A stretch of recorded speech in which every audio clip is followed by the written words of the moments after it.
कहानी को आगे बढ़ाते हैं। सैंटियागो को उस कांच के व्यापारी के लिए काम करते हुए 3 महीने हो गए थे। एक दिन वो दोनों बैठकर हुक्का पी रहे थे तो सैंटियागो सलाह देता है कि क्यों ना हम अपनी दुकान में चाय भी बेचना शुरू करें।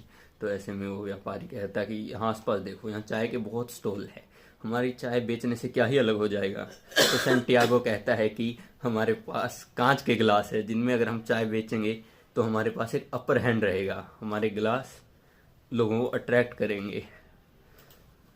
कांच के व्यापारी उससे पूछता है कि तुम इतना बेताब, इतने पैशनेट क्यों हो मेरे बिजनेस को लेकर।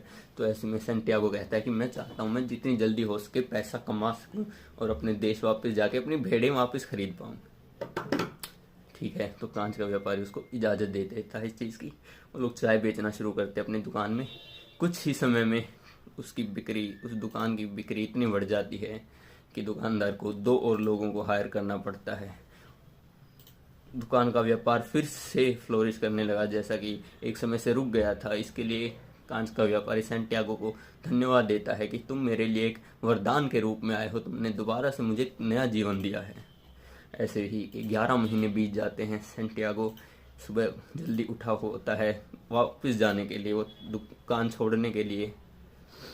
सुबह सुबह उठकर वो कांच के व्यापारी से फिर से बातचीत करता है। वो लोग चाय पीते हैं और बताता है कि मेरे पास अब इतने पैसे हैं कि मैं 120 भेड़ें खरीद सकूं। पिछले देश में उसके पास 60 भेड़ें थी, अब वो कहता है कि मैं अपने लिए दुगनी भेड़ें खरीद सकूंगा और अपने देश वापस जा सकूंगा। साथ में एक परमिट, कुछ ऐसा पास बनवा पाऊंगा कि इंपोर्ट एक्सपोर्ट का काम अपना अफ्रीका से अपने देश तक पहुंचा पाऊंगा, सामान का लेन देन कर पाऊंगा। और आप भी, अब आपके पास भी इतना पैसा है दोबारा से कि आप अपनी हज पर मक्का जा सको।